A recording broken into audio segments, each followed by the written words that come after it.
SLS കുടുംബാംഗങ്ങളെ, മൈത്രി ഭവ. ഓർമ്മകൾ മരിക്കുമോ എന്ന പ്രഭാഷണ പരമ്പരയിലെ 5-ാം ഭാഗമാണിത്. ഇത്രയും നീണ്ടുപോയ ഒരു പ്രഭാഷണം ആഴ്ചവട്ടത്തിൽ ഇതുവരെ ഉണ്ടായിട്ടില്ല. ഓർമ്മകളെക്കുറിച്ചും മറവിയെക്കുറിച്ചും ഇത്രമാത്രം അറിയാനുണ്ടെന്ന് ജോസഫ് സാറിന്റെ ഈ ക്ലാസ് കേൾക്കുമ്പോഴാണ് അറിയുന്നത്. ഇത്രയും ദിവസമായിട്ടും ഒട്ടും വിരസമല്ലാതെ ഗാനങ്ങളും നർമ്മങ്ങളും കൂട്ടിയിണക്കി മനോഹരമായി അവതരിപ്പിക്കാൻ സാറിന് കഴിഞ്ഞിരിക്കുന്നു. ജോസഫ് സാർ, മൈത്രി ഭവ. കഴിഞ്ഞ ക്ലാസ്സുകളിലായി ഓർമ്മയെയും മറവിയും എങ്ങനെ ഉണ്ടാകുമെന്നും അത് നമ്മുടെ ജീവിതത്തിലെ സന്തോഷത്തെ എത്രമാത്രം സ്വാധീനിക്കുമെന്നും വിശദീകരിച്ചു. ഓർമ്മയും മറവിയും ജീവിതത്തിൽ അത്യാവശ്യ ഘടകമാണ്. വൈകാരികമായ ഓർമ്മകളെ വിധി മറിച്ചാണെങ്കിൽ മറക്കുക മാത്രമേ വഴിയുള്ളൂ. അപ്പൊ ചില ഓർമ്മകള് നമ്മൾ മറക്കേണ്ടി വരും എന്നാണ് ഇവിടെ സാറ് പറഞ്ഞു വരുത്തുന്നത്. പ്രത്യേകിച്ച് സാഹചര്യങ്ങൾ അനുകൂലമല്ലെങ്കിൽ, നമ്മളെ വിഷമിക്കുമെങ്കിൽ. പഴയത് എപ്പോഴും ഓർമ്മിച്ചു കൊണ്ടിരുന്നാൽ പുതിയത് എവിടെ സ്റ്റോർ ചെയ്യും? അതൊരു ചിന്താ വിഷയമാണ്. അങ്ങനെ സ്റ്റോർ ചെയ്യാൻ സ്ഥലം ഉണ്ടാവാണ്ടിരിക്കുമോ? അതൊക്കെ ഒരു സംശയമാണ്. അതവിടെ നിൽക്കട്ടെ. മറവിയും ഒരു അനുഗ്രഹമാണ്. പുതിയ ഓർമ്മകളെ സൂക്ഷിക്കാൻ സ്ഥലം വേണ്ടേ? ഓർമ്മയും മറവിയും vital aspect of learning and adaptation. നമുക്ക് താല്പര്യമുള്ളത് ശ്രദ്ധ വേണ്ടത് ഒക്കെയാണ് നാം ഓർത്തിരിക്കുക. അതുപോലെ തന്നെ ഒരു ഗാനം ആലപിച്ചുകൊണ്ട് തന്നെയായിരുന്നു അദ്ദേഹത്തിന്റെ തുടക്കം. സുമംഗലി നീ ഓർമ്മിക്കുമോ സ്വപ്നത്തിലെങ്കിലും ഈ ഗാനം. ഈ വരിയിൽ തന്നെയുണ്ട്. നിനക്ക് ഓർമ്മിക്കാൻ, അത് മറക്കാൻ പറ്റില്ല, സ്വപ്നത്തിലെങ്കിലും ഓർക്കാനാണ് ആഗ്രഹിക്കുന്നത്. ഒരു ഗദ്ഗതമായി മനസ്സിലലിയും ഒരു പ്രേമ കഥയിലെ യുഗ്മഗാനം. പിരിഞ്ഞു പോകും നിനക്കിനീ കഥ മറക്കുവാനേ കഴിയൂ. നിവൃത്തിയിലാണ് അവിടെ മറക്കണത്. ഒഴിഞ്ഞ പീലികൾ പെറുക്കിയെടുക്കും കൂടുകെട്ടും ഹൃദയം. ഷാജി സാറിനും ഈ ഗാനം ഏറെ ഇഷ്ടപ്പെട്ടു എന്ന് തോന്നി. കാരണം അദ്ദേഹത്തിന്റെ ഇടയിൽ വീണ്ടും ഈ ഗാനം പാടിയത് കൊണ്ട് എന്തെങ്കിലും അദ്ദേഹത്തിന്റെ ജീവിതത്തിൽ ഇതിന് ബന്ധം കാണുമോ എന്ന് ഞാൻ സംശയിക്കുന്നു. സ്വാഭാവികമാണത്. പ്രേമമില്ലാത്തവരാരാണുള്ളത്? പ്രേമം അത്ര മനോഹരവുമാണ്. ഇപ്പൊ കഴിഞ്ഞ ക്ലാസ്സുകളിൽ മുഴുവനും, പഴയ ക്ലാസ്സുകളിൽ മുഴുവൻ തന്നെ എന്താണ് മറവി, എന്താണ് ഓർമ്മ, അതിന്റെ ആവശ്യകത എന്താണ്, അത് എങ്ങനെയാണ് വരുന്നത്, എങ്ങനെയാണ് മറവി ഉണ്ടാകുന്നത്, എല്ലാം ഡീറ്റെയിൽ ആയിട്ട് പറഞ്ഞു കഴിഞ്ഞു. പല ക്ലാസ്സുകളിലും ഞാനത് റിപ്പീറ്റ് ചെയ്യുകയും ചെയ്തു. ഇനി മറവിയെ സ്വാധീനിക്കുന്ന ചില കാര്യങ്ങളെ കുറിച്ചാണ് അദ്ദേഹം ഇവിടെ പറയുന്നത്.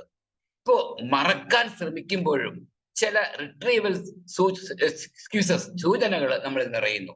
ചില കാര്യങ്ങൾ നമ്മൾ മറക്കാൻ ശ്രമിക്കും, പക്ഷെ ചില നിറങ്ങള്, ചില ശബ്ദങ്ങള്, ചില സാഹചര്യങ്ങള്, ഇതെല്ലാം നമ്മളെ ഓർമ്മകളെ സ്വാധീനിക്കുന്ന ഘടകങ്ങളാണ്.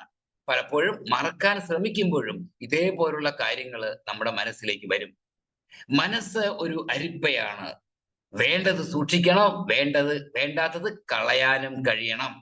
കഴിയുമോ? അതൊരു സംശയം തന്നെയാണ്. ചൈൽഡ് അബ്യൂസ് റിപ്രസ് ചെയ്യാം. ചൈൽഡ് അബ്യൂസ് പോലത്തെ ഒരുപാട് കാര്യങ്ങൾ, നമ്മുടെ മനസ്സിനെ വിഷമിക്കുന്ന കാര്യങ്ങളെല്ലാം റിപ്രസ് ചെയ്യാം. എങ്ങനെ? വിത്ത് റിപ്പീറ്റഡ് കമാൻഡ്. നമ്മൾ മറക്കണം, അത് ഓർക്കരുത് എന്ന് റിപ്പീറ്റഡ് കമാൻഡ് കൊണ്ട് നമ്മുടെ മെമ്മറിയെ നമ്മളെ റിപ്രസ് ചെയ്യാൻ സാധിക്കും. അങ്ങനെ വരുമ്പോ ബ്രെയിനിന്റെ ഒരു ഭാഗം ബ്ലാങ്ക് ആകും. പിന്നെ അത് ഓർമ്മിക്കുമ്പോ അത് ലൈറ്റപ്പ് ആകും. ഇതൊന്നും എത്രമാത്രം നടക്കുമെന്ന് അറിയില്ല. അതെന്റെ അഭിപ്രായം ഇടയിൽ പറയണമെന്ന് മാത്രം. ഇപ്പൊ അദ്ദേഹം പറയുന്നുണ്ട്, ലഹരിയുടെ പ്രഷർ അല്ലെങ്കിൽ ആനന്ദം ചിന്തിക്കാതിരിക്കുക. ലഹരിയെ കുറിച്ച് ചിന്തിച്ചാൽ ആനന്ദം വരും, അല്ലെങ്കിൽ പിന്നെ എന്ത് ലഹരി? ചില വിഷമങ്ങളെ നമുക്ക് മറക്കാൻ പറ്റും. അദ്ദേഹം പല ഉദാഹരണങ്ങളും പറയുന്നുണ്ട്. ചില കാര്യങ്ങൾ വളരെ ശരിയുമാണ്. ഈ പശുവിന്റെ ഉദാഹരണം, നമ്മളെ ഒരു ഉപദ്രവിച്ച പശുവിനെ കുറിച്ച് നമ്മൾ വീണ്ടും ഓർക്കുമ്പോൾ ഏത് പശുവിനെ കാണുമ്പോഴും ആ വിഷമം വരും. അപ്പൊ പതുക്കെ അങ്ങനെയുള്ള കാര്യങ്ങളെല്ലാം മറക്കണം. ഇതേപോലെ നെഗറ്റീവ് അസോസിയേഷൻസ് പലപ്പോഴും നമ്മൾ മാറ്റണം. ചില സാഹചര്യങ്ങളൊക്കെ ഉപേക്ഷിക്കാനായിട്ട് നമുക്ക് ഇതിന്റെ ചില തെറാപ്പികൾ ഉപയോഗിക്കാം. പിന്നെ കൂടാതെ ചില മെമ്മറികളെ നമ്മൾ മറക്കാൻ ശ്രമിക്കുമ്പോഴും ചില മെമ്മറികളെ നിലനിർത്താനുള്ള തന്ത്രങ്ങൾ മെനയണം. ജീവിതത്തിൽ സന്തോഷം ഉണ്ടാക്കുന്ന, ജീവിതത്തെ പരിപോഷിപ്പിക്കുന്ന ഓർമ്മകളെ നിലനിർത്തണം. പലപ്പോഴും ഈ ഫോർഗെറ്റ് ആൻഡ് ഫോർഗിവ്നെസ് പലപ്പോഴും വളരെ നല്ലതാണ്. ഈ ഫോർഗിവ്നെസ്സും ഒന്നെല്ലാം തന്നെ നമുക്ക് വേണ്ടിയാകണം. ഇത്രയാണ് കഴിഞ്ഞ പ്രാവശ്യം പറഞ്ഞത്. കൂടാതെ ഡിമെൻഷ്യയെ കുറിച്ച് ഒരു ആമുഖം പറഞ്ഞുകൊണ്ടാണ് കഴിഞ്ഞ ക്ലാസ് അവസാനിപ്പിച്ചത്. ഡിമെൻഷ്യ എന്ന് പറയുന്നത് ഒരു ജനറൽ ടേം ആണ്. ജനറൽ ടേം എന്തിന്റെ? മെമ്മറി ലോസിനെ കുറിച്ചുള്ള ഒരു മെമ്മറി ലോസിന്റെ ഒരു ജനറൽ ടേം ആണ് ഈ ഡിമെൻഷ്യ. അതായത് കൈകാര്യം ചെയ്യാനുള്ള പ്രോബ്ലം സോൾവ് ചെയ്യാനുള്ള വിഷമങ്ങൾ, ചിന്താപരമായ കാര്യങ്ങളെ ബാധിക്കുന്ന വിഷമങ്ങള്, പിന്നെ പെട്ടെന്ന് ഫീലിംഗ് വരും, കരച്ചിൽ വരും. ഒരുപാട് സങ്കടം ഉണ്ടാക്കുന്ന ഭാഗമായിരുന്നു സാർ ആ ക്ലാസ് എടുത്തപ്പോൾ. വളരെയധികം ഫീൽ ആയിട്ട് തോന്നിയ ആളുകൾക്ക് പെട്ടെന്ന് ആ തമാശ എല്ലാം പോയി വളരെ സീരിയസ് ആയി. കാരണം അത്രയും ബുദ്ധിമുട്ടുണ്ടാക്കുന്ന ഒരു അസുഖമാണ് അത്. പെട്ടെന്നുള്ള കരച്ചിൽ വരും, ദേഷ്യം വരും, സാധനങ്ങൾ എവിടെ വെച്ചെന്നറിയില്ല. അദ്ദേഹം പറയുന്ന ഉദാഹരണം ചെരുപ്പ് കൊണ്ട് വെക്കാം. ഒരുപാട് കാര്യങ്ങൾ നമ്മുടെ ലൈഫിനെ ബാധിക്കുന്ന ഒരു കാര്യം, പല പല കാര്യങ്ങളും ഈ അസുഖത്തിനുണ്ടാകും. സ്വന്തമായി നമുക്കൊന്നും ചെയ്യാൻ കഴിയാത്ത അവസ്ഥ, വളരെ സങ്കടമായ അവസ്ഥ. ഭക്ഷണം കഴിച്ചോ, ഉറങ്ങിയോ, ഞാൻ എവിടെയാണ് എന്നും എന്നൊക്കെ അറിയാത്ത ഒരു അവസ്ഥയാണ് ഇതിലുള്ളത്. മറവി നാച്ചുറലാണ്, പക്ഷെ എന്നാൽ അതിന് വിട്ടു കഴിഞ്ഞാൽ അത് നമ്മുടെ ദൈനംദിന ജീവിതം ആക്കും. അപ്പോൾ മാത്രമേ അതൊരു രോഗാവസ്ഥയാകുന്നുള്ളൂ. മറവി എല്ലാവർക്കും ഉണ്ട്, പക്ഷെ രോഗാവസ്ഥയാണെങ്കിൽ അത് നമ്മുടെ ജീവിതത്തെ ദുസ്സഹമാക്കണം. ബ്രെയിൻ സെല്ലിന്റെ ഒരു ചിന്തിച്ച് പ്രവർത്തിക്കാനോ തീരുമാനങ്ങൾ എടുക്കാനോ കഴിയാത്ത അവസ്ഥ, സ്ഥലകാല ബോധമില്ലാതെ ബന്ധുക്കളെയും സുഹൃത്തുക്കളെയും തിരിച്ചറിയാൻ പറ്റാത്ത അവസ്ഥ, ഓർമ്മയുടെ വേരുകൾ അറ്റുപോകുന്നു, വികാരങ്ങളെ നിയന്ത്രിക്കാൻ പറ്റാതിരിക്കുക, മക്കളെയും കുടുംബത്തെയും തിരിച്ചറിയാൻ പറ്റാതെ വരിക. വേറെ ലോകത്തിലാണവർ. ലക്ഷണങ്ങൾ കണ്ടു തുടങ്ങുമ്പോൾ തന്നെ അതിനെ ചികിത്സിക്കാം. പക്ഷെ ചികിത്സിക്കുക എന്ന് പറയുമ്പോൾ അതിന് ചികിത്സയില്ല, ഇതൊന്ന് പ്രലോഭിക്കാൻ പറ്റും എന്ന് മാത്രം. ഭയമല്ല, കരുതലാണ് വേണ്ടത്. ഓർമ്മശക്തി വർദ്ധിപ്പിക്കാനുള്ള പല കാര്യങ്ങൾ ചെയ്യുക, ആരോഗ്യത്തിന് ഹാനികരമായ ഒന്നും ചെയ്യാതിരിക്കുക. ഇതിന്റെ ഇപ്പോഴത്തെ ഒരു സ്റ്റഡീസ് പറയുന്നത് ഓരോ 3 സെക്കൻഡിലും ലോകത്തിൽ ആരെങ്കിലും ഈ ലോകത്തിന് അടിമയാകുന്നുണ്ടെന്നാണ്. ഇതിനൊക്കെ നമുക്ക് ചെയ്യാവുന്നത് കുട്ടികളെ തീർച്ചയായിട്ടും ഇതിനെക്കുറിച്ച് ഒരു ബോധവൽക്കരണം കുട്ടികൾക്ക് കൊടുക്കുന്നത് നല്ലതാണ്. അതേപോലെ അൽഷിമേഴ്സിനെ കുറിച്ച് കൂടുതൽ പറഞ്ഞില്ല. ഏറ്റവും കൂടുതൽ കാണപ്പെടുന്ന ഒരു മറവി രോഗമാണ്. മറവി രോഗം 60-80% അതുണ്ട്. മറവി രോഗത്തെക്കുറിച്ച് അദ്ദേഹം ഇന്ന് കൂടുതൽ സംസാരിക്കുന്നതായിരിക്കും. വളരെ സ്നേഹത്തോടെ, വളരെ ബഹുമാനത്തോടെ സാറിനെ ഈ 5ാമത്തെ വേദിയിലേക്ക് വളരെ സന്തോഷത്തോടെ, അഭിമാനത്തോടെ സ്വാഗതം ചെയ്യുന്നു. താങ്കളുടെ ക്ലാസ്സുകൾ തുടങ്ങാം. മൈത്രി ഭവ. മൈത്രി ഭവ. എല്ലാവർക്കും നമസ്കാരം.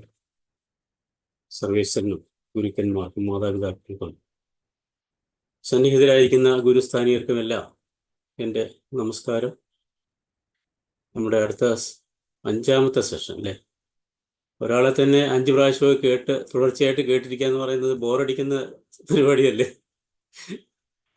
എന്ന് ഞാൻ വിചാരിക്കുകയാണ്.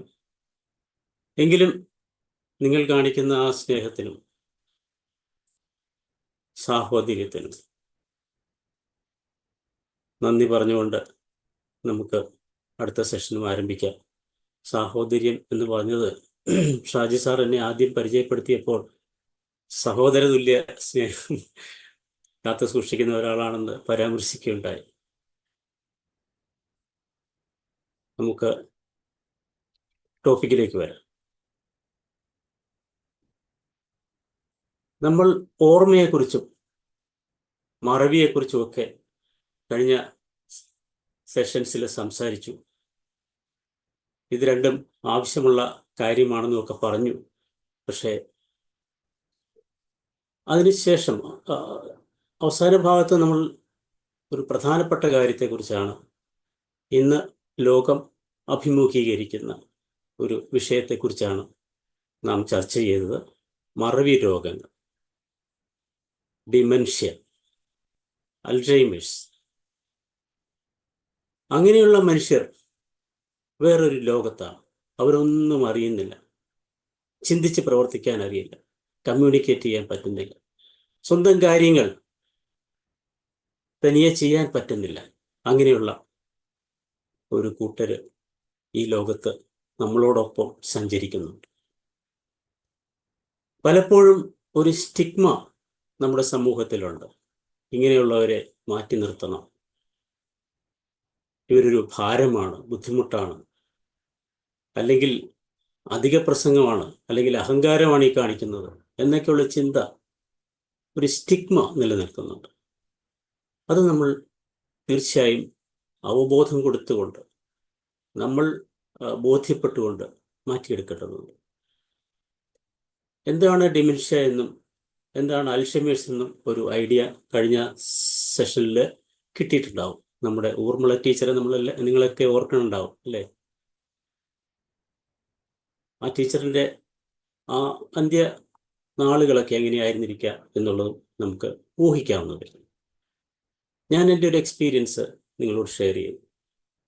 ഡിമെൻഷ്യ എന്ന് പറയുന്നത് ഇറ്റ്സ് നോട്ട് എ ഡിസീസ്. അതിനെ ഒരു രോഗം എന്നല്ല പറയേണ്ട. ഈ പറയുന്ന കോഗ്നിറ്റീവ് ഫങ്ഷൻസ് റെഡ്യൂസ് ചെയ്യുന്ന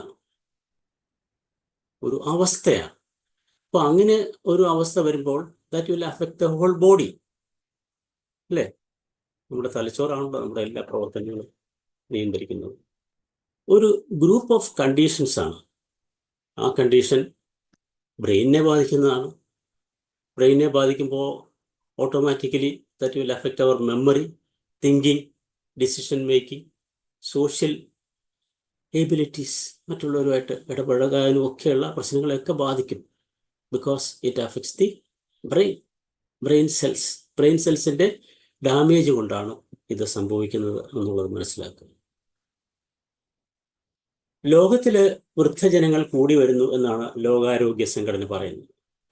കഴിഞ്ഞ ദിവസം ഞാനൊരു റിപ്പോർട്ട് കാണുകയുണ്ടായി. ജപ്പാനിൽ ഏറ്റവും കൂടുതൽ വൃദ്ധരാണുള്ളത്.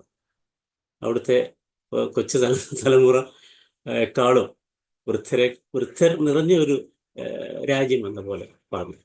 കേരളത്തിൻ്റെ അവസ്ഥയും ഒരു പരിധിവരെ നമ്മൾ വൃദ്ധരെ കൂടുതൽ, കാരണം നമ്മുടെ ജീവിത നിലവാരം കൂടിയതുകൊണ്ട് നമ്മുടെ ലോഞ്ചിവിറ്റി അതും കൂടിയിട്ട് ഓട്ടോമാറ്റിക്കലി കൂടുന്നുണ്ട്. അപ്പോൾ എന്താണ് ചെയ്യേണ്ടത്? നമ്മൾ ഒരു ഏജ് കഴിഞ്ഞാലും നമ്മളുടെ കോഗ്നിറ്റീവ് എബിലിറ്റീസിനെ നിലനിർത്തിക്കൊണ്ട് മെച്ചപ്പെടുത്തിക്കൊണ്ട് പോയി കഴിഞ്ഞാൽ easy to live even up to 100+, 100, 110, 120. ഇന്നാണെന്ന് തോന്നി ഞാനൊരു ലേഡിയുടെ വാർത്ത ഞങ്ങൾ വായിച്ചു. 120, 121 വയസ്സുണ്ട്. അവർ ലിവിങ് ഹാപ്പിലി. ഇതൊക്കെ മനസ്സിലാക്കി തരുന്നത്, ഇങ്ങനെയൊക്കെയുള്ള പ്രശ്നങ്ങളുണ്ടെങ്കിലും നമ്മൾ നമ്മുടെ ജീവിതത്തെ ക്രമീകരിച്ചു കഴിഞ്ഞാൽ ഇതിൽ നിന്നൊക്കെ വിടുതൽ കിട്ടും, സന്തോഷകരമായിട്ട് ജീവിക്കുക എന്നുള്ളതാണ്. നമുക്ക് വിഷയത്തിലേക്ക് വരാം. ഞാൻ പറഞ്ഞു, തലച്ചോറിലെ കോശങ്ങൾക്കും അവയുടെ കണക്ഷൻസിനും ഉണ്ടാകുന്ന ധ്രുവീകരണമാണ് ഡിമെൻഷ്യ, മറവി രോഗങ്ങൾക്ക് കാരണം. ഇത് എങ്ങനെ സംഭവിക്കുന്നു? മറ്റ് രോഗങ്ങൾ കൊണ്ട്. ബ്രെയിൻ സെൽസിന് ഡാമേജ് ഉണ്ടാക്കുന്ന ഏത് കാര്യവും ഡിമെൻഷ്യ പോലുള്ള അവസ്ഥയിലേക്ക് നമ്മളെ നയിക്കാം. ബ്രെയിൻ സെൽസിന് ഡാമേജ് ഉണ്ടാക്കും. അപ്പോൾ ചില രോഗങ്ങൾ നമുക്ക് പ്രവചിക്കാൻ പറ്റില്ല. ചില രോഗങ്ങൾ അങ്ങനെ ഉണ്ടാവാം. ദെൻ ഇഞ്ചുറി, അപകടം മൂലം ഹെഡ് ഇഞ്ചുറി ഉണ്ടാകുമ്പോഴത്തേക്ക്, അതാണ് ഹെഡ് ഇഞ്ചുറിക്ക് എത്ര വലിയൊരു പ്രാധാന്യം കൽപ്പിച്ചിരിക്കുന്നത്. ബ്രെയിൻ സെൽസിന് ഡാമേജ് ഉണ്ട്, it is not repairable, fully repairable അല്ല എന്നുള്ളതാണ്. അതാണ് ഇവിടെയും സംഭവിക്കുന്നത്. അതുപോലെ തന്നെ ബ്രെയിനിൽ അബ്നോർമൽ പ്രോട്ടീൻസ് അടിയുന്നതുകൊണ്ട് എന്ന് വിചാരിക്കുകയാണ്. അമലോയിഡ് പ്രോട്ടീൻസ് എന്ന് പറയും. അങ്ങനെ ഒരു പ്രോട്ടീൻ അടിയുന്നത് കൊണ്ട് പാട പോലെ ഇങ്ങനെ അടിഞ്ഞ് അതിന് നമ്മുടെ മറവിയെയൊക്കെ, നമ്മുടെ ബ്രെയിൻ സിസ്റ്റത്തെ ബാധിക്കുന്നതുകൊണ്ട്, നെർവസ് സിസ്റ്റത്തെ ബാധിക്കുന്നു, ന്യൂറോൺസിനെ ബാധിക്കുന്നതുകൊണ്ട് കവർ ചെയ്യുന്നതുകൊണ്ടൊരു പാട പോലെ വരുന്നു. അതാണ് ഒരു കാരണം. ബ്രെയിനിലേക്കുള്ള ബ്ലഡ് സർക്കുലേഷൻ കുറഞ്ഞാൽ തടസ്സപ്പെടുക, അങ്ങനെ അതൊക്കെ നമ്മൾ പ്രത്യേകം ശ്രദ്ധിക്കേണ്ട കാര്യമാണ്. ഇതൊക്കെയാണ് നമ്മുടെ ഈ പുതിയ ലൈഫ് സ്റ്റൈലിലുള്ള വിഷയങ്ങളാണ്. ഇനാക്ടിവിറ്റി അല്ലേ? ഇപ്പം എല്ലാത്തിനും യന്ത്രമുണ്ട്. നമുക്കൊന്നും ശരീരം അനങ്ങി പണിയണ്ട, വെള്ളം കോരണ്ട, മുറ്റമടിക്കണ്ട, നെല്ല് കുത്തണ്ട, ഇടിച്ചു പൊടിക്കണ്ട, എല്ലാത്തിനും ഒരു സ്വിച്ച് ഇട്ടാൽ മതി. ഇത് വിരൽ ചൂണ്ടുന്നത് നമ്മുടെ ശരീരത്തിന് ആവശ്യമായ വ്യായാമം കിട്ടുന്നില്ല എന്നുള്ളതാണ്. നമ്മുടെ ബോഡി എന്തിനുള്ളതാണ്? It is meant to move, active ആയിരിക്കാനുള്ളതാണ്. പക്ഷേ ആക്റ്റീവ് ആകാതിരിക്കാൻ, അല്ലെങ്കിൽ എത്രമാത്രം അലസമാകാൻ എന്തെല്ലാം വഴികളാണെന്നാണ് മനുഷ്യൻ കണ്ടുപിടിച്ചുകൊണ്ടിരിക്കുന്നത്. അപ്പം അതിൻ്റെയൊക്കെ ഒരു പരിണിത ഫലമാണ്. നമ്മളെന്താണ് ചെയ്യേണ്ടത്? അതിലേക്ക് നമുക്ക് പിന്നീട് വരാം. It is A progressive disease നമ്മൾ പറഞ്ഞു, കാലങ്ങൾ കൊണ്ടാണ്. അതിൻ്റെ തുടക്കം നമുക്ക് പെട്ടെന്ന് ചിലപ്പോൾ ശ്രദ്ധയെ വന്നിരിക്കില്ല, ദശാബ്ദങ്ങൾ എടുത്തേക്കാം ഇത് ഒരു രോഗമായി, അല്ലെങ്കിൽ ഒരു രോഗാവസ്ഥ, ഞാൻ രോഗം എന്ന് പറയുന്നില്ല, ഒരവസ്ഥയായിട്ട് എത്തിച്ചേരാൻ ചിലപ്പോൾ ദശാബ്ദങ്ങൾ എടുത്തേക്കാം. ബ്രെയിനിന് എന്തൊക്കെയാണ് ആവശ്യം? Brain needs energy and oxygen. എനർജിയും ഓക്സിജനും ബ്രെയിനിന് കിട്ടിയാൽ ഫങ്ഷൻ ചെയ്യുള്ളൂ, അല്ലേ? നന്നായിട്ട് ഫങ്ഷൻ ചെയ്യുള്ളൂ. അപ്പം അതിന് ഈ പറയുന്ന ബ്ലഡ് സർക്കുലേഷൻ നന്നായിട്ട് ഉണ്ടാവണം. ഓക്കെ, ഞാൻ കഴിഞ്ഞ ദിവസം പറഞ്ഞിരുന്നു നമുക്ക് ഈ ഡിമെൻഷ്യയുടെ, മറവി രോഗത്തിൻ്റെ ഏർലി സയൻസ് എന്തൊക്കെയാണെന്ന് അറിഞ്ഞിരിക്കാം. That will be beneficial for us, നമ്മുടെ ജീവിതത്തെ ക്രമീകരിക്കാനായിട്ട്. നമ്മൾ പറഞ്ഞു memory loss that disrupts daily life. ദൈനംദിന ജീവിതത്തെ തടസ്സപ്പെടുത്തുന്ന രീതിയിൽ നമ്മുടെ ഓർമ്മ നഷ്ടപ്പെടുന്നതാണ്, അല്ലെങ്കിൽ നമുക്ക് മറവി ഉണ്ടാകുന്നതാണ്. മറവി സാധാരണമാണെങ്കിലും അത് പരിധി വിട്ടാൽ, അത് പരിധി വിടുക എന്ന് പറഞ്ഞാൽ ഈ പറയുന്ന പോലെ ഡാമേജ് ഒക്കെ ഉണ്ടാകുന്നതുകൊണ്ടാണ്. അതൊക്കെ ഉണ്ടാകാതെ നോക്കുക എന്നുള്ളതാണ്. ഓക്കെ, പ്രത്യേകിച്ച് ഈ റീസെൻ്റ്ലി ലേൺഡ് കാര്യങ്ങളാണ് ഈ ഡിമെൻഷ്യ പേഷ്യൻസ് മറക്കുക. പഴയ കാര്യങ്ങളൊക്കെ വളരെ വിശദമായിട്ട് വാചാലമായിട്ടൊക്കെ സംസാരിക്കുന്നുണ്ടായിരിക്കും. പക്ഷേ they will forget recent things, recent learned information. ചില ദിവസങ്ങളൊക്കെ മറന്നുപോകും, ഈവൻസ്, സംഭവങ്ങളൊക്കെ മറക്കും. പിന്നെ ഒരു ചോദ്യം തന്നെ വീണ്ടും വീണ്ടും ചോദിച്ചുകൊണ്ടിരിക്കും. ഇപ്പം നമ്മൾ പറയണം, ആരാടാ വന്നതെന്ന് ചോദിച്ചു കഴിഞ്ഞാൽ, അത് അക്കരയിലെ അമ്മാച്ചൻ്റെ മൂത്ത മോളാണെന്ന് പറഞ്ഞു കഴിഞ്ഞാൽ, മൂത്ത മോള് ഡേസിയാന്ന് പറഞ്ഞു എന്ന് വിചാരിക്കുക. പിന്നെ കഴിഞ്ഞ് വീണ്ടും ചോദിക്കും ആരാ വന്നത്.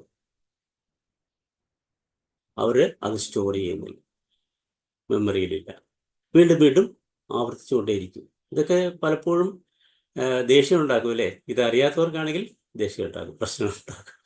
അപ്പോൾ അവയർനെസ്സിൻ്റെ പ്രാധാന്യമാണ് അവിടെ എടുത്തു കാണിക്കുന്നത്. ഇങ്ങനെ മെമ്മറി എയ്ഡ്സ് ഉപയോഗിക്കുന്ന ആൾക്കാർ, ചിലവർക്ക് അത് ഉപയോഗിച്ചാലേ പറ്റുള്ളൂ. അങ്ങനെയൊക്കെ ഉള്ളപ്പോൾ നമുക്ക് സിംറ്റമായിട്ട് കാണാൻ പറ്റും. ഓക്കെ, പിന്നെ എല്ലാത്തിനും ഓർക്കാനായിട്ട് ആരെങ്കിലും ഇങ്ങനെ, എല്ലാത്തിനും ഓൾമോസ്റ്റ് കൂടുതൽ കാര്യങ്ങൾ ഓർക്കാൻ വേണ്ടി ആരെങ്കിലും ഡിപ്പെൻഡ് ചെയ്യുക, ഇതൊക്കെ ഏർലി സയൻസാണ്.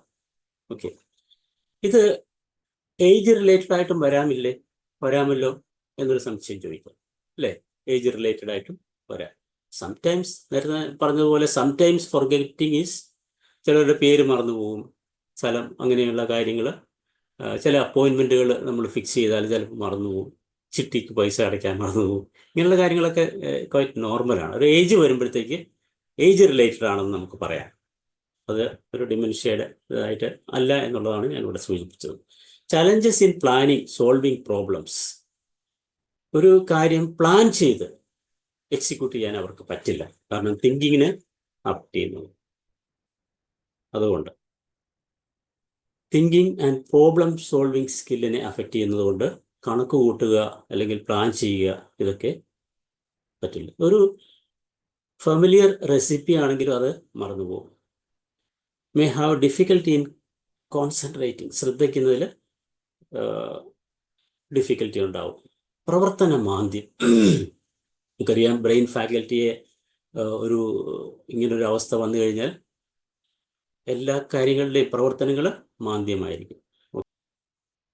അപ്പോൾ അങ്ങനെ ഒരു പ്രായമുള്ള ആൾ പ്രവർത്തിക്കുന്നത് ചെറുപ്പക്കാരെ പോലെ പ്രവർത്തിച്ചെന്ന് വരില്ല. അത് ഏജ് റിലേറ്റഡ് ആയിട്ട്, അത് ഒക്കേഷണലായിട്ട് അങ്ങനെ വരാം. അതുപോലെ തന്നെ ഒക്കേഷണൽ എറേഴ്സ്, ചെറിയ തെറ്റുകളൊക്കെ വരിക എന്ന് പറയുന്നത് പ്രായമായതിൻ്റെയാണ്, അത് ഡിമെൻഷ്യ അല്ല എന്നുള്ളതും ഇത് കൂടെ പറഞ്ഞു പോവുകയാണ്. Difficulty in completing familiar task. Familiar task ആണ്, എന്നും ചെയ്യുന്ന കാര്യമാണ്, പക്ഷെ അത് ചെയ്യാൻ പറ്റുന്നില്ല. അത് ഈവൻ ഞാൻ പറഞ്ഞു, സ്വന്തം ശാരീരിക ആവശ്യങ്ങൾ പോലും, പ്രാഥമിക ആവശ്യങ്ങൾ പോലും അവർക്ക് ചെയ്യാൻ സ്ഥലകാല ബോധം ഇല്ലാതെ ഒക്കെ ചെയ്തു കളയും. അതൊക്കെ മനഃപൂർവ്വം അല്ല എന്നുള്ളത് കുടുംബാംഗങ്ങൾ തിരിച്ചറിയുക എന്നുള്ളതാണ്. ഡ്രൈവിംഗ് പറ്റില്ല. പരിചിതമായ സ്ഥലത്ത് കാർ ഓടിച്ചിരുന്ന ആളാണ്, പക്ഷെ ഇപ്പം ഡിമെൻഷ്യ പേഷ്യൻ്റ് അത് ഓടിക്കാൻ പറ്റുന്നില്ല എന്നൊരു സാഹചര്യം വരുന്നുവെങ്കിൽ ചിന്തിക്കേണ്ടതുണ്ട്. കടയിൽ പോവുക, remembering the rules of A favourite game. Cricket കളിയൊക്കെ നന്നായിട്ട് ആസ്വദിച്ചിരുന്ന ആളാണ്, പക്ഷെ ഇപ്പം കളിയുടെ റൂളൊന്നും അറിയില്ല. അതൊരു സിംറ്റമാണ്. Difficulty completing familiar task. അപ്പോൾ ഒക്കേഷണലി ഇങ്ങനെ സംഭവിക്കും. ഒക്കേഷണലി ഏജ് റിലേറ്റഡ് ആണെങ്കിൽ ചില കാര്യങ്ങളൊക്കെ കളിയിലാണെങ്കിലും ഒരു റൂള് മറന്നുപോയാൽ ചിലപ്പോൾ ഒക്കെ സഹായിക്കേണ്ടിയൊക്കെ വരാം. അത് ഏജ് റിലേറ്റഡ് ആണ്. It's not a symptom of dementia. Then fourth one, confusion with time or place. തന്മാത്ര എന്ന സിനിമ നിങ്ങളൊക്കെ കണ്ടിട്ടുണ്ടാവും, ഇല്ലെങ്കിൽ കാണണം. അത്ര മനോഹരമായിട്ട്, അത്ര ഓൾമോസ്റ്റ് സിനിമയൊക്കെ ഒരു വസ്തുനിഷ്ഠമായ രീതിയിൽ, ഒരു 100% നമുക്ക് പറയാൻ പറ്റില്ല, സിനിമയാണല്ലോ, എങ്കിലും ബ്ലെസ്സി അത് വളരെ മനോഹരമായിട്ട് സംവിധാനം ചെയ്യുകയും ലാലേട്ടൻ അത് ആ ഒരു പേഷ്യൻറ്റിൻ്റെ അവസ്ഥ അഭിനയിച്ച് ജീവിക്കുകയും ചെയ്തു, ജീവിച്ച് കാണിച്ചു എന്നുള്ളതാണ്. അതിനകത്ത് ചില രംഗങ്ങളൊക്കെ നിങ്ങളൊന്ന് ഓർത്ത് നോക്കിയാൽ അറിയാം. സ്ഥലകാല ബോധം നഷ്ടപ്പെട്ടാണ് ചെയ്യുന്ന കാര്യങ്ങളൊക്കെ അല്ലേ. ഒരിക്കൽ പച്ചക്കറിയൊക്കെ വാങ്ങിച്ച് ഓഫീസിലേക്ക് ചെന്ന് അലമാരി വെക്കാനൊക്കെ, അതൊക്കെ അങ്ങനെയൊക്കെ ഉണ്ടെന്ന് എനിക്ക് തോന്നുന്നു. ഞാൻ കണ്ടതായിരുന്നു, വർഷങ്ങൾക്ക് മുമ്പ് കണ്ടതാണ്. അപ്പോൾ അതിൽ ഈ ഒരു ഡിമെൻഷ്യ പേഷ്യൻറ്റിൻ്റെ സ്വഭാവ വിശേഷങ്ങൾ, മെൻ്റൽ ഫാക്കൽറ്റീസിൻ്റെ ഡിക്ലൈൻ ഉണ്ടാകുന്ന പ്രവർത്തനങ്ങൾ, വികലമായ പ്രവർത്തനങ്ങൾ, വികലമായ വർത്തമാനങ്ങൾ, വികലമായ ദേഷ്യപ്പെടലുകൾ, അങ്ങനെയൊക്കെയുള്ളത് നമുക്കത് കാണാൻ പറ്റും. Confusion with time and place. സ്ഥലകാല ബോധമില്ല, സമയം അറിയത്തില്ല. രാത്രിയിലൊക്കെ ആയിരിക്കും എഴുന്നേറ്റ് പാട്ടൊക്കെ പാടുന്നതും കവിത ചൊല്ലുന്നതും ഒക്കെ. ഓർമ്മയിലല്ല, അവരുടെ ഒരു ഇതിൽ കിടക്കുന്ന കാര്യങ്ങൾ, അല്ലെങ്കിൽ കുട്ടികളെ വിളിച്ച് സംസാരിക്കുന്നതും ഒക്കെ ഉറക്കെ കിടന്നുകൊണ്ടും ഒക്കെ. സ്ഥലകാല ബോധം ഇല്ലാതെ പ്രവർത്തിക്കുന്നു. ബാത്റൂം ഏതാ, ഹാളേതാ, പ്രയർ ഹാളേതാ, ഇതൊന്നും അവർക്കറിയില്ല. പക്ഷേ ഏജ് റിലേറ്റഡ് ആണെങ്കിൽ ഇത് പ്രായം കൊണ്ട് ചിലപ്പോൾ ഒരു ചെറിയ കൺഫ്യൂഷനൊക്കെ വരാം. That is not symptom of dementia. Okay, പക്ഷെ അത് പിന്നീട് അവർ തെറ്റിപ്പോയാലും അത് മനസ്സിലാക്കാനുള്ള കഴിവ് പ്രായമുള്ള ആൾക്ക് ഉണ്ടാവും. അത് ജസ്റ്റ് ഏജ് റിലേറ്റഡ് ആണെന്നുള്ളത് മനസ്സിലാക്കുക. That's not a symptom of dementia.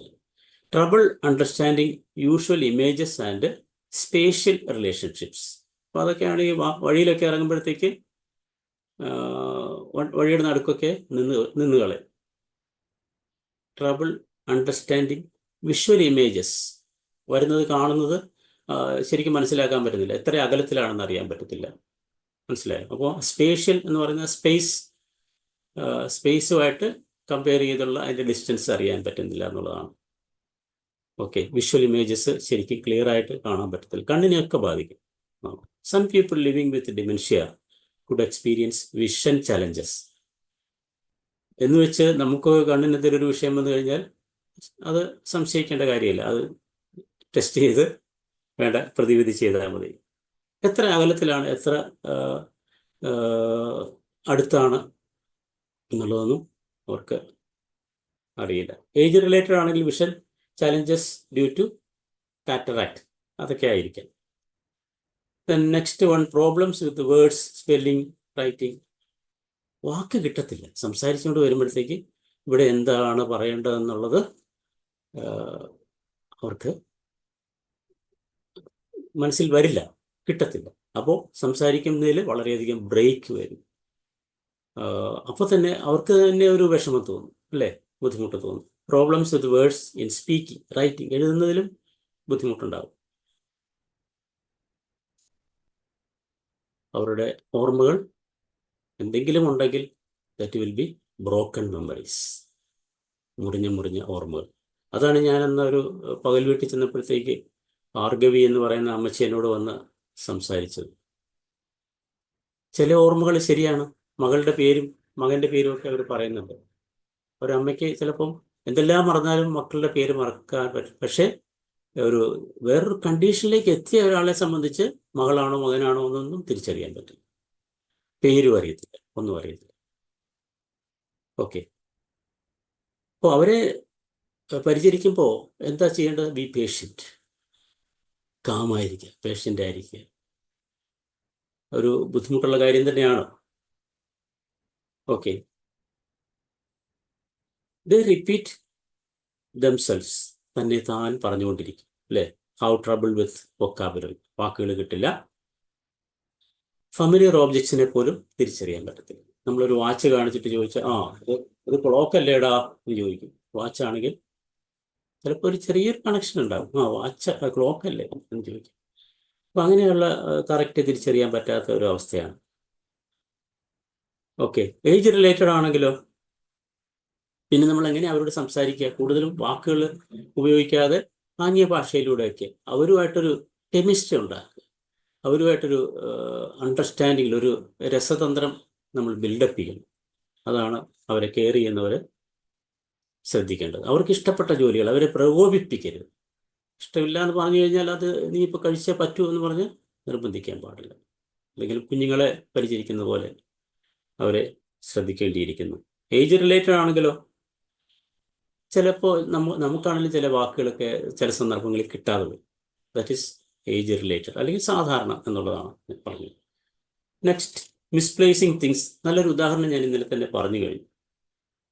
Okay, എവിടെയെങ്കിലും കൊണ്ട് വെച്ച് കഴിഞ്ഞാൽ പിന്നെ ഓർക്കത്തില്ല. വളരെ ഭദ്രമായിട്ടായിരിക്കും കാര്യങ്ങളൊക്കെ കൊണ്ട് വയ്ക്കുക. പൈസയും വില കൊടുപ്പുള്ള സാധനങ്ങൾ, പേഴ്സും ഒക്കെ കൊണ്ട് വയ്ക്കും. എന്നിട്ട് അതെവിടെയാണെന്ന് അറിയില്ല. ഡിക്രീസ്ഡ് ഓർ പുവർ ജഡ്ജ്മെന്റ്, ഒരു കറക്റ്റ് ഒരു ഡിസിഷനിലെത്താൻ പറ്റില്ല. ഇതിങ്ങനെയാണ് ചെയ്യേണ്ടത്, അല്ലെങ്കിൽ അങ്ങോട്ടാണ് പോകേണ്ടത്, ഇത് ശരിയല്ല, ഇത് തെറ്റാണ് എന്നൊക്കെയുള്ള ഒരു തീരുമാനം, ഒരു ഡിസിഷൻ, ഒരു ജഡ്ജ്മെന്റിലെത്താൻ പറ്റില്ല. പവർ ഓഫ് ഡിസിഷൻ മേക്കിംഗ് പറ്റുന്നില്ല. They may experience challenges in judgment or decision making when dealing with money. Example ആണ്. അപ്പോൾ ട്രഷറിയിൽ നിന്ന് പെൻഷൻ വാങ്ങിയ അമ്മച്ചി കംപ്ലൈൻ്റ് ആണ്. എത്ര എണ്ണിയിട്ടും ശരിയാകുന്നില്ല, എനിക്ക് കുറച്ച് പൈസ കുറവുണ്ട് എന്ന് പറഞ്ഞ് പിറ്റേ ദിവസം ട്രഷറി ചെല്ലുകയാണ്. അവിടെ ചെന്ന് നോക്കിയപ്പോൾ കറക്റ്റാണ്. പക്ഷെ അവർക്ക് ബോധ്യമാകുന്നില്ല. ഓക്കെ, വൃത്തി സൂക്ഷിക്കാൻ, സ്വന്തം ശരീര വൃത്തിയായിട്ട് സൂക്ഷിക്കാൻ അവർക്ക് ശ്രദ്ധിക്കാൻ പറ്റുന്നില്ല. ഏജ് റിലേറ്റഡ് ആണെങ്കിൽ ഇതൊക്കെ സാധാരണ സംഭവിക്കാറുണ്ട്. വൺസ് ഇൻ എ വൈൽ നമുക്കാണെങ്കിലും തെറ്റുകയും പിന്നെ പുവർ ഡിസിഷൻ മേക്കിംഗ്.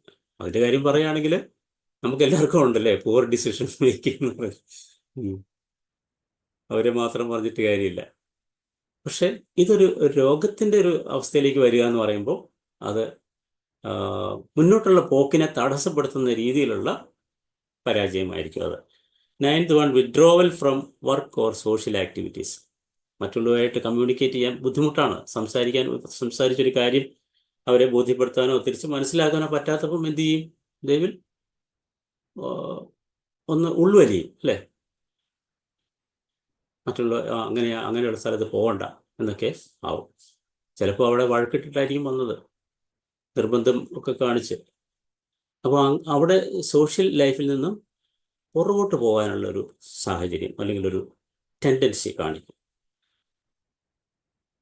പക്ഷേ ഏജ് റിലേറ്റഡ് ആണ് ചിലപ്പോൾ നമുക്കും ഇങ്ങനെയൊക്കെ ചിലപ്പോൾ തോന്നാറുണ്ട്. അത് വല്ലപ്പോഴും ഒക്കെ തോന്നുന്ന ഒരു കാര്യമാണ്. That is not symptom of dementia. അടുത്തത്, changes in mood and personality. പെട്ടെന്നാണ് ദേഷ്യം വരിക. ഒരു കാരണവും വേണ്ട. കാരണം എന്താണെന്ന് നമുക്കറിയില്ല. ചിലപ്പോൾ എന്തെങ്കിലും ഉണ്ടായിരിക്കുമോ അറിയില്ല. പെട്ടെന്ന് കരയും, പെട്ടെന്ന് ദേഷ്യപ്പെടും, എല്ലാം വലിച്ചെറിയും. അങ്ങനെയൊക്കെയുള്ള മൂഡ് ചേഞ്ചസ് ഒരു പരിധിയിൽ കവിഞ്ഞ് കാണുമ്പോൾ that is symptom of early sign of dementia എന്ന് മനസ്സിലാക്കുക. Experience mood change, personality change, violent ആകും, ദേഷ്യപ്പെടും. മകൻ വരുമ്പം പറയും, മരുമോള് എനിക്ക് ഇന്ന് നേരം വെളുത്തിട്ട് ഇതുവരെ ഒരു സാധനം തന്നിട്ടില്ല കേട്ടോ, ചായ തന്നില്ല, മരുന്ന് തന്നില്ല. പക്ഷെ വാസ്തവം അതായിരിക്കത്തില്ല. പക്ഷെ അതിൻ്റെ പേരിൽ അവിടെ വഴക്കുണ്ടായാലോ എന്ത് കലഹമായിരിക്കും ഉണ്ടാകുക. കേസുണ്ടായ വിഷയങ്ങൾ വരെയുണ്ട്. അത് ഈ പറയുന്നതുപോലെ ഭാര്യയെ തിരിച്ചറിയാൻ പറ്റാത്ത ഒരു സാഹചര്യം. അങ്ങനെ വരുമ്പോഴത്തേക്ക് അത് വലിയ വിഷയമാണ്. അതും മനസ്സിലാക്കി പ്രവർത്തിക്കുക എന്നുള്ളതാണ് കെയർ ടേക്കേഴ്സ് അല്ലെങ്കിൽ ഫാമിലി മെമ്പേഴ്സ് ചെയ്യേണ്ടത്. കേസും വഴക്കുമൊക്കെ ആയി കഴിഞ്ഞാണ് സംഭവം ഇതാണെന്നുള്ളത് അറിയുന്നത്. അങ്ങനെ ഒരു സംഭവം ഞാൻ കേട്ടിട്ടുണ്ട്. Okay. Get upset while at home. Easily upset ആകും വീട്ടിലിരിക്കുമ്പോൾ, with friends or when out of their comfort zone. അവർക്ക് സുഖകരമല്ലാത്തൊരു അവസ്ഥയിൽ നിന്ന് വേറിട്ടാണെങ്കിൽ പെട്ടെന്ന് മൂഡ് ചേഞ്ച് ആയി ദേഷ്യം വരും, ഇറിറ്റബിലിറ്റി പ്രകടിപ്പിക്കും എന്നുള്ളതാണ്. ഇതൊക്കെയാണ് നമുക്ക് ഏർലി സൈൻസ് ഓഫ് ഡിമെൻഷ്യയെ കുറിച്ച് പറയാനുള്ളത്. എന്താണ് ചെയ്യേണ്ടത് അപ്പോൾ? Get checked. ഡോക്ടറെ കാണും. ഡോക്ടറെ കണ്ട് വേണ്ട പരിശോധനകളൊക്കെ നടത്തണം. എല്ലാ മറവി രോഗങ്ങളും ചികിത്സിച്ച് ഭേദമാക്കാൻ പറ്റാത്തതല്ല.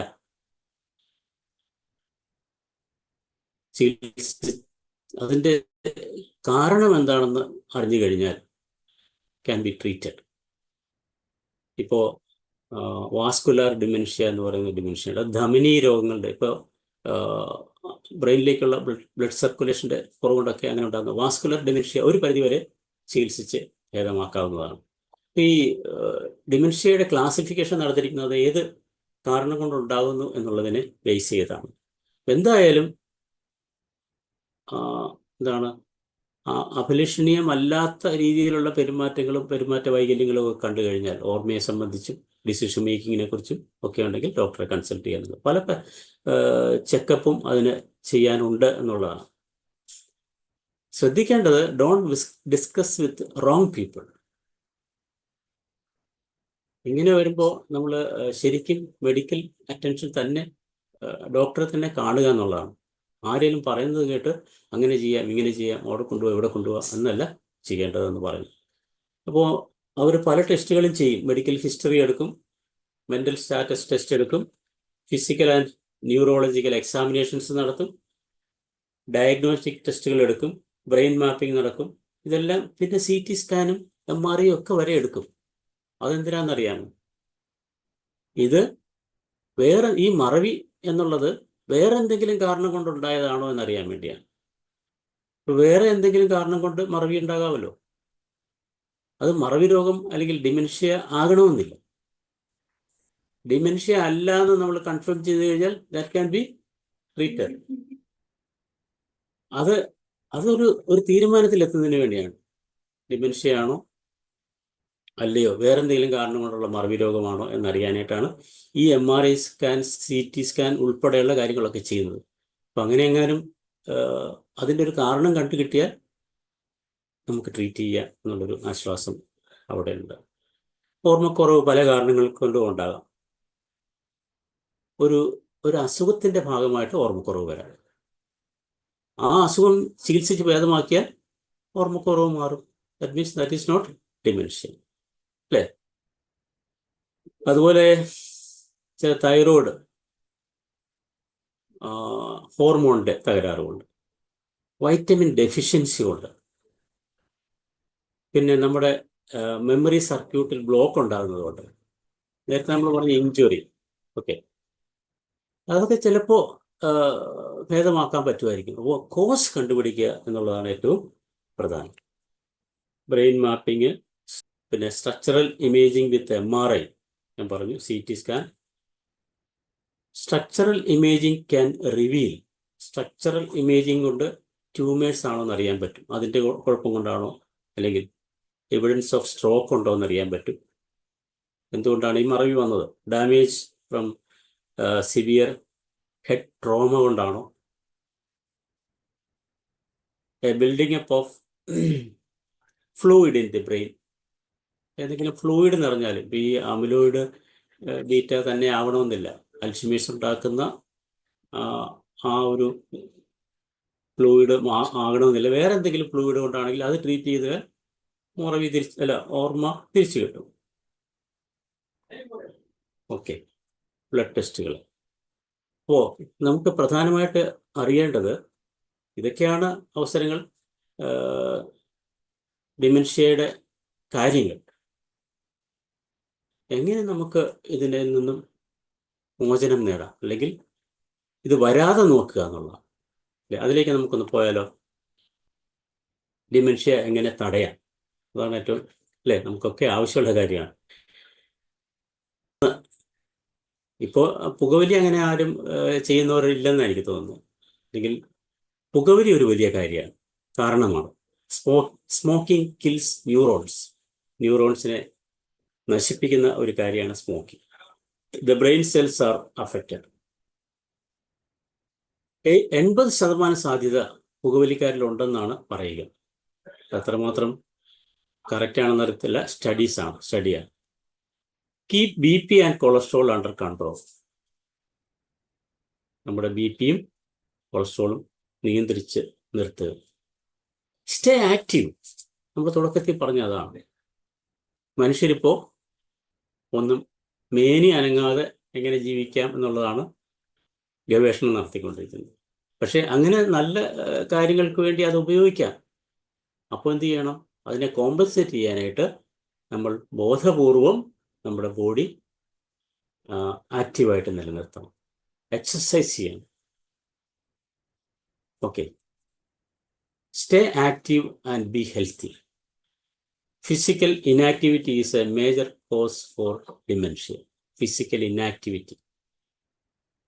Okay, no activity no exercise means blood circulation നല്ലതുപോലെ അല്ല എന്നുള്ളതാണ്, ഡിസ്റപ്റ്റ് ചെയ്യുന്നു എന്നുള്ളതാണ്.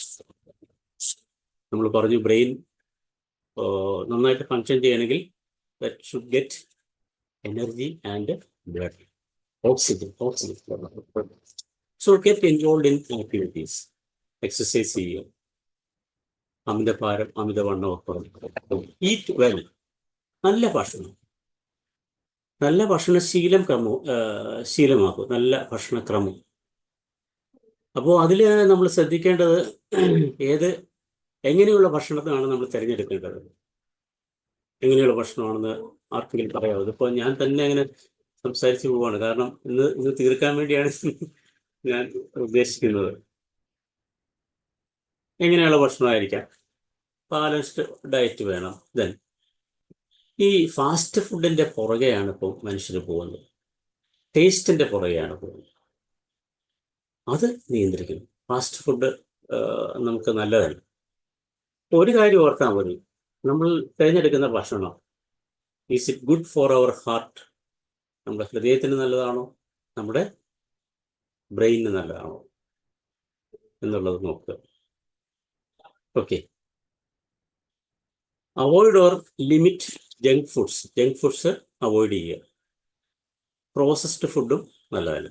ധാരാളം പച്ചക്കറികൾ, ബീൻസ്, ധാന്യങ്ങൾ, മത്സ്യം എന്നുള്ള ഇങ്ങനെയുള്ള ഭക്ഷണങ്ങൾ നമ്മുടെ ഡയറ്റിൽ ഉൾപ്പെടുത്താം. ഒലീവ് ഓയിൽ ഉപയോഗിക്കാം. ഹാർട്ടിനും ബ്രെയിനും നല്ലതായ ഭക്ഷണം തിരഞ്ഞെടുക്കുക.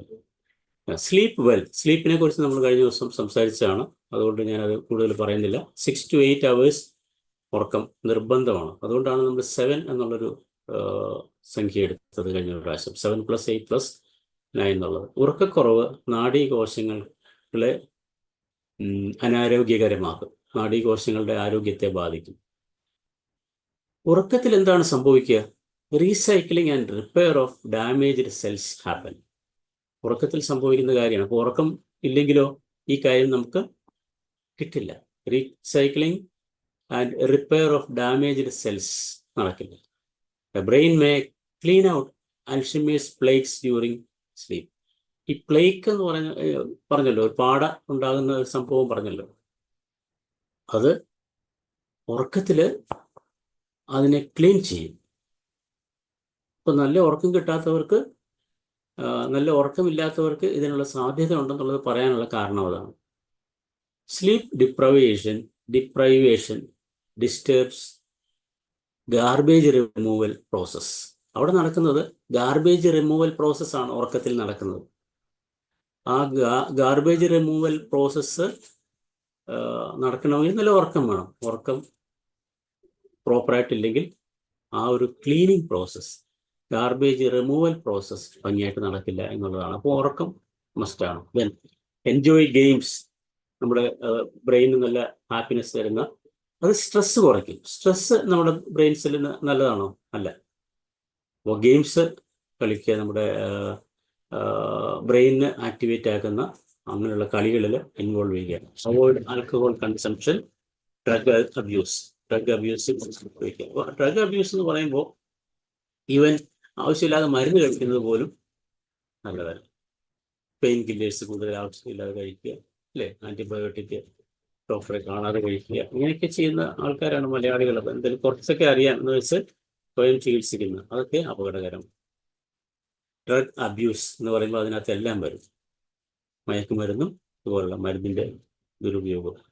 Limit screen time, cultivate good habits. ഇതെല്ലാം വിരൽ ചൂണ്ടുന്നത് നമ്മുടെ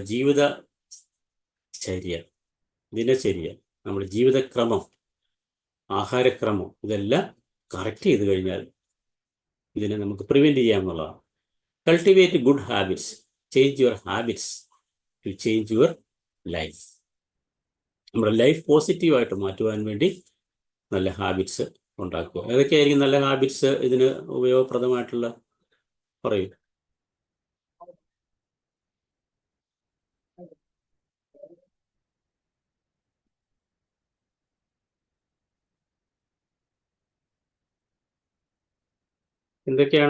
ഏതൊക്കെയാണ് നമ്മൾ അഡോപ്റ്റ് ചെയ്യേണ്ട ഹാബിറ്റ്സ്? ഏതൊക്കെയാണ്?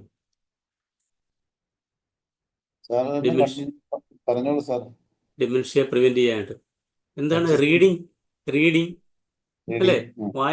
വായന. ലിസണിങ് ടു മ്യൂസിക് എന്ന് പറയുമ്പോൾ മ്യൂസിക് കേൾക്കുക അല്ലെങ്കിൽ ആസ്വദിക്കുക എന്ന് പറയുന്നത് പോലും നമ്മുടെ മനസ്സിനെയും ബ്രെയിനിനെയും ഒക്കെ ഡോപ്പാമിൻ, അല്ലേ, റിലീസ് ചെയ്യുന്ന ഒരു കാര്യമാണ്, സന്തോഷം ഉണ്ടാക്കുന്നതാണ്. അപ്പം നമ്മൾ മ്യൂസിക് ലീഡ്സ് അവർ ഇമാജിനേഷൻ, നമ്മുടെ ചിന്താഗതി, ഇമാജിനേഷനും നമ്മുടെ സന്തോഷത്തെയൊക്കെ കൂട്ടുകയും നമ്മൾക്ക് ഒരു പോസിറ്റീവ് വൈബ് തരികയും ചെയ്യുന്നുണ്ട്. വേക്കിംഗ് അപ്പ് ഏർലി, നേരത്തെ എഴുന്നേൽക്കുക, നേരത്തെ ഉറങ്ങുക. ബ്രേക്ക്ഫാസ്റ്റ് മിസ്സാക്കരുത്. ബ്രേക്ക്ഫാസ്റ്റ് ഒഴിച്ചുകൂടാൻ പറ്റാത്ത കാര്യമാണ്. കാരണം നമ്മൾ ത്രൂ ഔട്ട് കളിച്ചതിന് ശേഷം അല്ലെങ്കിൽ കഴിക്കാതിരുന്നതിന് ശേഷം ആക്ടിവിറ്റീസിലേക്ക് പോകുന്നതിന് മുമ്പ് ബ്രേക്ക്ഫാസ്റ്റ് വേണം. Then timely sleep, meditation, positive thought, practicing tiny changes will bring remarkable changes. ചെറിയ മാറ്റങ്ങളിലൂടെ നമുക്ക് വലിയ മാറ്റങ്ങൾ കൊണ്ടുവരാൻ സാധിക്കും. ഇപ്പോൾ big 7 for optimal brain function. Optimal brain ഫങ്ഷന് ചെയ്യേണ്ട കാര്യങ്ങളെക്കുറിച്ച് ഒന്ന് തന്നെ മനസ്സിലാക്കുക. ഫിസിക്കൽ ആക്ടിവിറ്റി ഞാനൊന്ന് ഓടിച്ച് പറയാം. ഈ പറഞ്ഞ കാര്യങ്ങളൊക്കെ തന്നെയാണ്. Physical activity must number 1. Then sleep. ക്രിയേറ്റീവായിട്ട് എപ്പോഴും നമ്മുടെ ബ്രെയിൻ വർക്ക് ചെയ്തുകൊണ്ടിരിക്കുകയാണെങ്കിൽ ബ്രെയിൻ നല്ലതാണ്. ന്യൂട്രീഷൻ, അത് നമ്മൾ ഫുഡിൻ്റെ കാര്യം പറഞ്ഞു, നല്ല ഫുഡ്. ദെൻ സ്ട്രെസ് റിഡക്ഷൻ, അധികമായ സ്ട്രെസ് നമ്മുടെ ബ്രെയിനിന് ദോഷമാണ്. അപ്പോൾ അതിനുവേണ്ടി സംഗീതവും അല്ലെങ്കിൽ ഉപകരണം വായിക്കലും ഒക്കെ നമുക്ക് അഡോപ്റ്റ് ചെയ്യാം. സോഷ്യലൈസേഷൻ, മറ്റുള്ളവരുമായിട്ട് ഇടപഴകുക. ഒരു നൺ സ്റ്റഡി പറയുന്നത് 101 വയസ്സുള്ള ഒരു നൺ, അവർക്ക് അവരുടെ ആ പ്രായം ചെന്ന അവസരത്തിൽ പോലും, ആ സമയത്ത് പോലും നല്ല കോഗ്നിറ്റീവ് സ്ട്രെങ്ത് ഉണ്ടായിരുന്നു എന്നാണ് പറയുന്നത്. കോഗ്നിറ്റീവ് ഫങ്ഷൻ്റെ ലെവൽ നല്ലതായിരുന്നു. കാരണം അപ്പോൾ എപ്പോഴും നമ്മൾ ആക്റ്റീവായിരിക്കും, എപ്പോഴും ചിന്തിച്ചും പ്രവർത്തിച്ചും ഒക്കെ ഇരിക്കുക എന്നുള്ളതാണ് നമുക്ക് ഇതിൽ നിന്ന് മനസ്സിലാക്കേണ്ടത്. ഓക്കെ, നമ്മൾ പറഞ്ഞു റിപ്പീറ്റ് ആൻഡ് റിഹേഴ്സ്, വാക്കുകളും ആശയങ്ങളും ആവർത്തിച്ച് ഉപയോഗിക്കുക. സംഭാഷണത്തിൽ പുതിയ പുതിയ വാക്കുകൾ കൊണ്ടുവരിക, ചില പരീക്ഷണങ്ങൾ നടത്തുക. ഓക്കെ, എഴുത്തിലുമായാലും വായനയിലായാലും സംഭാഷണത്തിലായാലും പുതിയ ശൈലി ഉപയോഗിക്കുക. പേര് ചൊല്ലി വിളിക്കുക ഓരോരുത്തരെയും. അപ്പോൾ അത് നമ്മുടെ മനസ്സിൽ ഉറയ്ക്കും, പേര് മറക്കാതിരിക്കും. ഉറക്കത്തിന് മുമ്പ് ആ ദിവസത്തെ ഒരു തിരനോട്ടം നല്ലതാണ്. സെൽഫ് കെയർ, സ്വയം നമ്മൾ കെയർ ചെയ്യുക, സ്വയം ലവ് ചെയ്യുക. Ageing with grace, ageing with grace is important. അപ്പോൾ അപ്പോഴും സന്തോഷത്തോടു കൂടി തന്നെ ഏജിലേക്ക് കിടക്കുക. മരുന്നുകൾ ഇതിന് ഗുണകരമല്ല എന്ന് പറഞ്ഞു. താൽക്കാലിക ശാന്തി തന്നേക്കാം, ബട്ട് അത് ചികിത്സിച്ച് ഭേദമാക്കാൻ പറ്റാത്ത ഒരു അസുഖമാണ്. അവർ ഈ ഡിമെൻഷ്യ പേഷ്യൻസിനെ എങ്ങനെയാണ് കെയർ ചെയ്യേണ്ടത്? നമ്മൾ അവരെ ചേർത്ത് നിർത്തണം, കുട്ടികളെ പോലെ പരിചരിക്കണം. അറിവില്ലാത്തവർ ആണെന്നുള്ള രീതിയിൽ, സുബോധത്തോടെ അല്ല ചെയ്യുന്നുള്ള രീതിയിൽ മനസ്സിലാക്കി അവരെ ചേർത്ത് നിർത്തണം. ഇനി നമുക്കൊരു വൈൻഡപ്പ് ചെയ്തേക്കാം അല്ലേ?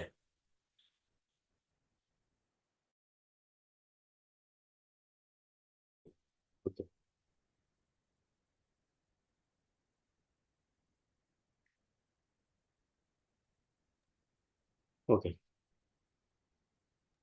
ചികിത്സിച്ച് ഭേദമാക്കാൻ കഴിയാത്ത ഈ രോഗാവസ്ഥയെ ചെറുക്കുന്നതിനുള്ള മാർഗങ്ങൾ ജീവിതത്തിൽ അവലംബിക്കുകയാണ് വേണ്ടത്. അലസതയ്ക്കിവിടെ നമ്മുടെ ജീവിതത്തിൽ സ്ഥാനം കൊടുക്കരുത്. ഊർജ്ജസ്വലമായി ജീവിച്ച് ശരീരത്തിനും മനസ്സിനും ഉന്മേഷവും ആരോഗ്യം നൽകുന്ന ജീവിതക്രമം അവലംബിച്ചുകൊണ്ട് മുന്നോട്ട് പോവുക. സമൂഹത്തെ ബോധവൽക്കരിക്കുന്നതിന് പദ്ധതികൾ വേണം. ദുഃഖകരമെന്ന് പറയട്ടെ, അത് വളരെ കുറവാണ്. ഒരു മാസം, സെപ്റ്റംബർ മാസം ഇതിനു വേണ്ടി തന്നെ മാറ്റിവെക്കുന്നുണ്ട്. എങ്കിൽ പോലും അവിടെ ഇവിടേക്ക് ഓരോരോ ഫങ്ഷൻസിൽ അത് ഒതുങ്ങിപ്പോകുന്നു. മറവി രോഗത്തെക്കുറിച്ച് സമൂഹത്തിന് അറിവുണ്ടാകും. ഡിമെൻഷ്യ ബാധിതരായ ഹതഭാഗ്യരെ അകറ്റി നിർത്താതെ അവരെ ചേർത്ത് നിർത്തുന്നു. ഡിമെൻഷ്യ ഫ്രണ്ട്ലി, ഡിമെൻഷ്യ സൗഹൃദ സമൂഹ നിർമ്മിതിക്കായിട്ട് പ്രവർത്തിക്കും.